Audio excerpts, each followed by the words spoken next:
Êxodo 12, 37, 38. Assim partiram os filhos de Israel de Ramsés para Sucote, coisa de 600 mil de pé, somente varões, sem contar os meninos. E subiu também com eles uma mistura de gente, e ovelhas e vacas, uma grande multidão de gado. Agora lá no capítulo 13, verso 21 e 22. E o Senhor ia adiante deles, de dia numa coluna de nuvem, para os guiar pelo caminho, e de noite numa coluna de fogo, para as alumiar, para que caminhassem de dia e de noite. Nunca tirou de diante da face do povo a coluna de nuvem de dia, nem a coluna de fogo de noite. Até aqui. A saída de Israel do Egito foi marcada pela grandiosa manifestação do poder de Deus. As 10 pragas duraram cerca de 1 ano e demonstraram a superioridade de Deus sobre Faraó. Além de derrotar Faraó e os seus deuses e os seus exércitos, Deus também estava manifestando o seu poder a Israel, a fim de que eles pudessem confiar somente nele. O dia chegou, os filhos de Israel deixaram o Egito. Além da congregação de 600 mil homens, além de mulheres e crianças, a Bíblia diz que havia entre eles uma mistura de gente. Não era uma única igreja, a igreja do deserto. Eram duas. Uma verdadeira, outra simulada, formada pelo vulgo que acompanhou os filhos de Israel, adentrando no deserto, e que mais tarde vai influenciar os próprios filhos de Israel. Então é sobre isso que eu quero falar, as duas igrejas do deserto. Quero começar falando sobre a primeira, a igreja simulada. A igreja simulada não tinha poder. Em Êxodo 14, verso 10, nós lemos: E chegando Faraó, os filhos de Israel levantaram seus olhos, e eis que os egípcios vinham atrás deles, e temeram muito. Depois que Israel sai então do Egito, caminha uma boa distância, chegando perto do Mar Vermelho, a Bíblia diz que Deus permite que o coração de Faraó, cheio de fúria, de ódio, porque o Egito estava destruído, a morte dos primogênitos tinha acontecido naqueles momentos, e Faraó então, cheio de fúria, levanta-se: vamos persegui-los. E quando se ouve a notícia no arraial de Israel que Faraó está vindo, a Bíblia diz que um número muito elevado de pessoas temeram, entraram em pânico, em desespero. Não era a igreja verdadeira que estava com medo, era a igreja simulada, era o vulgo, eram aqueles que estão no meio do povo de Deus, mas não têm poder, tem medo de Satanás, tem medo dos demônios, tem medo da feitiçaria, tem medo das obras do ocultismo. Há muita gente na igreja que tem medo. Parece que não viram Deus operar seus milagres. Deus tinha abalado o Egito, balançado as estruturas do inferno.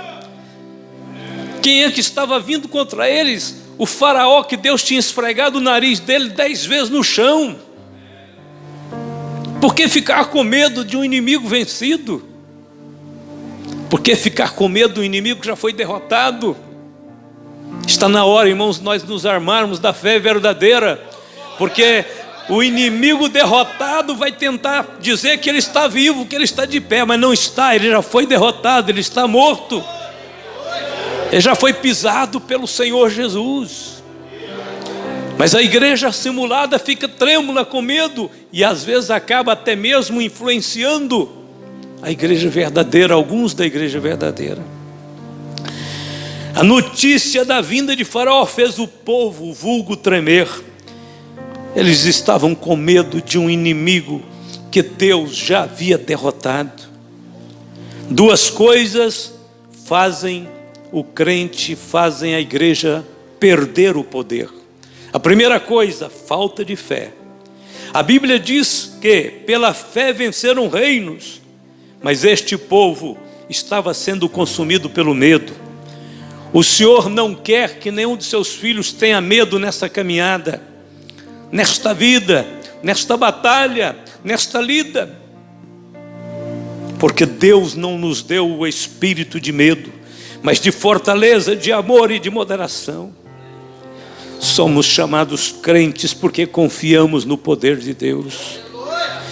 Muitos que estão entre nós não confiam em Deus. Quando vêm as aflições, o vulgo sente medo. Mas não precisamos ter medo de Faraó. Jesus triunfou sobre os poderes do mal. E não somente triunfou, mas nos deu poder para vencê-los. Eis que vos dou poder para pisar serpentes e escorpiões e toda a força do inimigo, e nada vos fará dano algum. A segunda coisa que faz a igreja perder o poder é a falta de oração. A igreja do primeiro século viveu sob intensas ameaças, perseguições, mas nunca parou. Ela tinha acesso ao poder de Deus por meio da oração contínua e persistente. A Bíblia diz: todos estes perseveravam unanimemente em oração e súplicas. Orando disseram: Tu, Senhor, conhecedor do coração de todos. Cumprindo-se o dia de Pentecostes, estavam todos reunidos no mesmo lugar. E perseveravam na doutrina dos apóstolos, na comunhão, no partir do pão e nas orações. Pedro e João subiam juntos ao templo à hora da oração, a nona. E tendo eles orado, moveu-se o lugar em que estavam reunidos, e todos foram cheios do Espírito Santo e anunciavam com ousadia a palavra de Deus. Não é apenas um jargão, não, mas muita oração é muito poder, pouca oração, pouco poder. Não temos dúvida quanto à eficácia da oração persistente. A igreja que tem poder é a igreja que ora. Oremos, irmãos. Segundo, a igreja simulada não tinha propósito.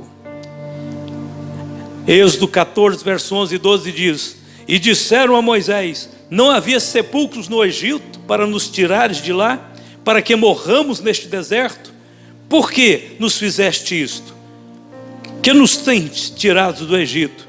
Não é esta a palavra que te temos falado no Egito, dizendo: Deixa-nos que sirvamos aos egípcios, pois que melhor nos fará servir aos egípcios do que morrermos no deserto?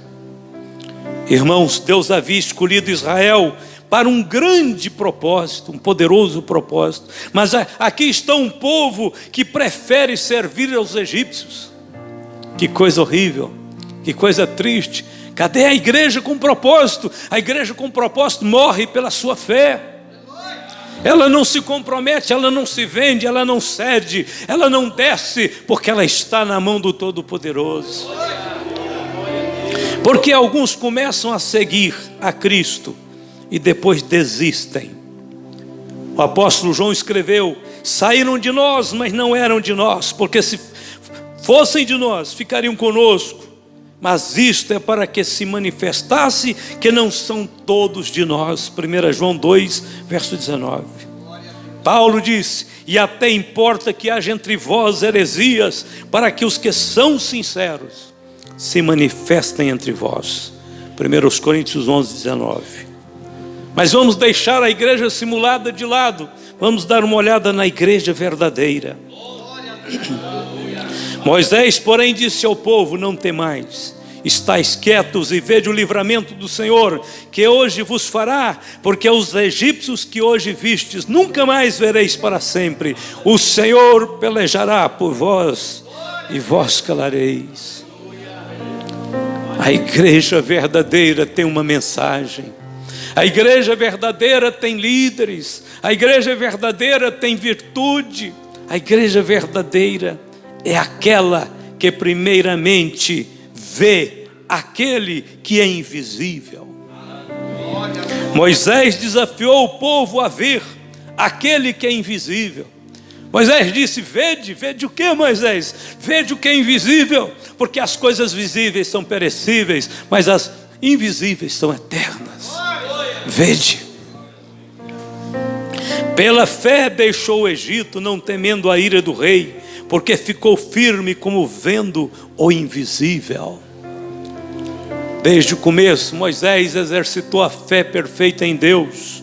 E agora ele passa essa fé perfeita em Deus para a igreja verdadeira, a igreja do deserto, a igreja que vai manifestar a glória de Deus.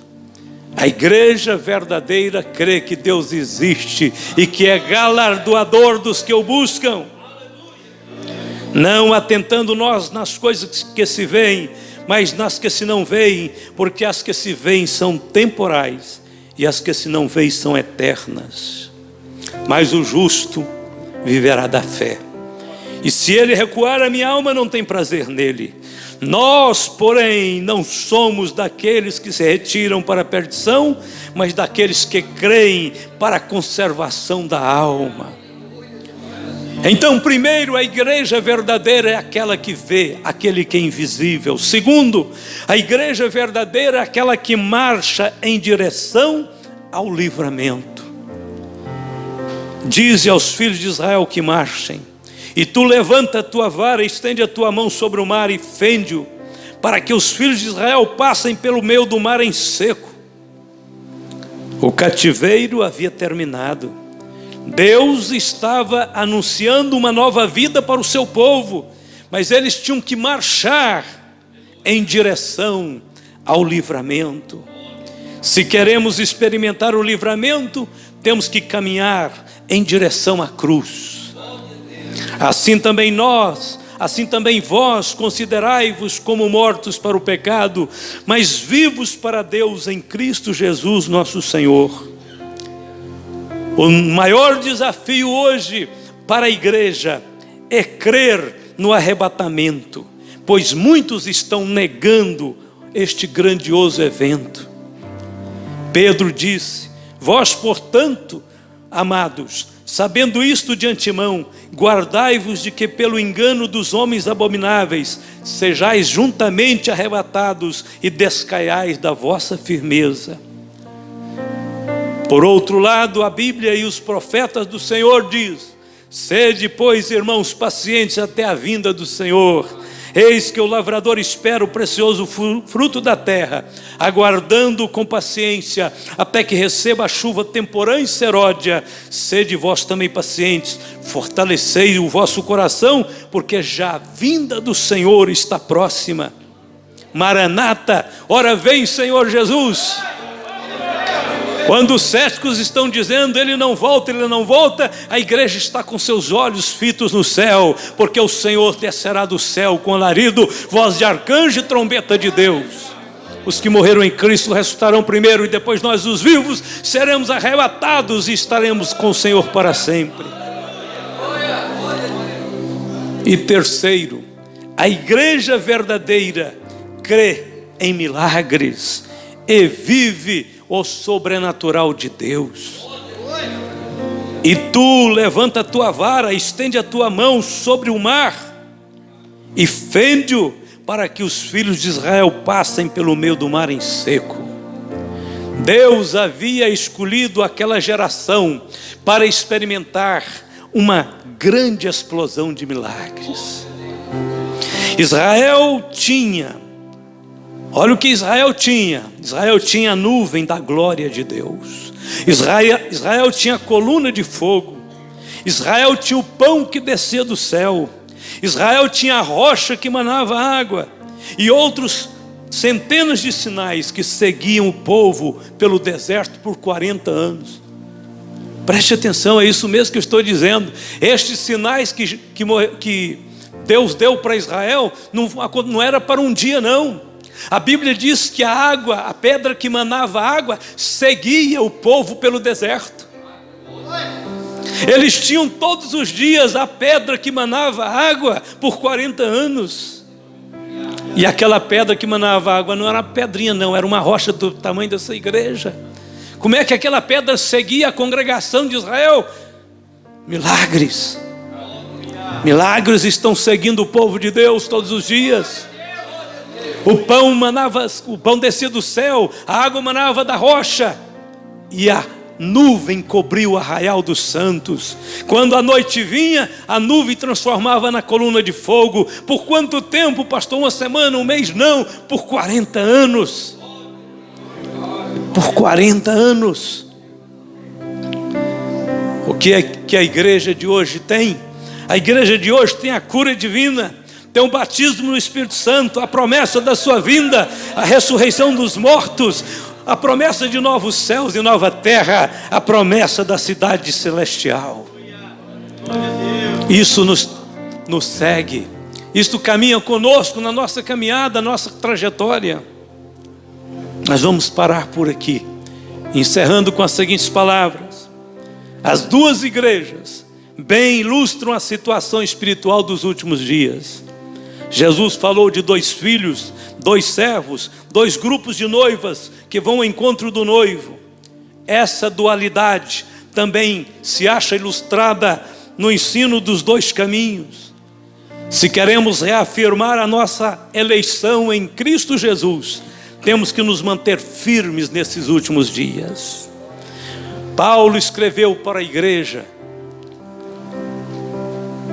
considerando as experiências do deserto. Paulo disse: ora, irmãos, não quero que ignoreis que nossos pais estiveram todos debaixo da nuvem, e todos passaram pelo mar, e todos foram batizados em Moisés, na nuvem e no mar, e todos comeram de um mesmo manjar espiritual, e beberam todos de uma mesma bebida espiritual, porque bebiam da pedra espiritual que os seguia, e a pedra era Cristo.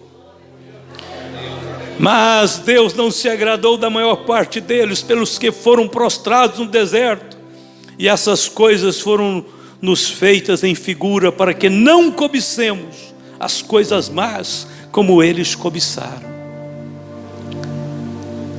A advertência já foi dada. O Senhor quer que esta igreja de hoje caminhe como a igreja verdadeira do deserto.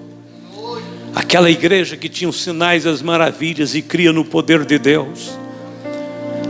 Muitas vezes a igreja verdadeira do deserto ficou pequena, foi reduzida, quase que não mais podia vê-la. Quando aquele povo estava para entrar na terra prometida, a igreja simulada contagiou de forma negativa a igreja verdadeira. E a Bíblia diz que a igreja verdadeira ficou com 2 membros apenas, somente Josué e Caleb, e é claro, Moisés. Mas mesmo aqueles 2 membros com a liderança de Moisés ainda saíram da cinza e se ergueram novamente. E Deus disse: por amor a esta igreja pequenininha, mas verdadeira, eu vou fazer o meu povo entrar na terra prometida. Fez aquela congregação incrédula, porque Hebreus capítulo 3, 19 diz que eles não puderam entrar por causa da incredulidade. Fez eles caminhar pelo deserto por 39 anos, para que aquela geração incrédula perecesse, e então uma nova geração veio à luz. E Deus disse: é com essa nova geração que tem a mensagem destes homens de Deus, que tem a mensagem da verdadeira igreja, que eu vou agora fazê-los herdar a terra prometida. E Deus mostrou a terra prometida para Moisés, passou a liderança para Josué e disse: entra, possui a terra que o Senhor Deus vos dá. Irmãos, o Senhor está nos mandando possuir a terra. O Senhor está nos dizendo: é com esta geração dos que creem, dos que confessam, dos que declaram o milagre, o poder de Deus, dos que sabem que o sangue de Jesus os purifica de todo o pecado. Se lá no deserto aquela geração, aquela igreja verdadeira foi vitoriosa com a pedra que os seguia, que era um tipo de Cristo, quanto mais nós que temos o próprio Cristo, que disse: estarei convosco todos os dias até a consumação dos séculos. Vamos ficar de pé, Glória a Deus. Sinta a presença do Senhor no seu coração. Há um mover novo de Deus sobre a terra. Deus, o Deus que está lá nos Estados Unidos, está aqui no Brasil, está lá no Japão, está na Europa inteira. Deus está cobrindo o planeta Terra com a glória e com a sombra dele. E algo grande está começando a acontecer. Vai começar a nascer grupos de oração no mundo inteiro. Prepare-se para o avivamento. O coração do crente fiel está tremendo já está estremecendo. Naqueles dias que o pastor Edilson contava aqui, quando o poder de Deus descia em momentos de oração, o pastor Edilson tremia. Eu nunca vi, só na história da igreja é narrado que havia os quáqueres, que eram os tremedores quando o poder de Deus descia. Ele tremia pela varanda da sua casa, indo e voltando, e todos orando. E olhava para a irmã Carla naqueles dias, ela ficava sorrindo pelo Espírito também, o tempo todo. E ela disse: o Edilson não para de tremer. E daqui a pouco outros irmãos estavam tremendo também. Glória a Deus, o Senhor quer trazer novamente o tremor santo, a virtude do céu, o poder do Espírito Santo que toca vidas, que sara corações, que faz nascer uma geração cheia de virtude. Irmão, o mundo vai vir correndo para a igreja quando o poder de Deus começar a mover, agir. Irmãos, o Senhor faz com que as pessoas venham do outro lado do planeta para saber o que está acontecendo no meio de um povo cuja presença de Deus é real.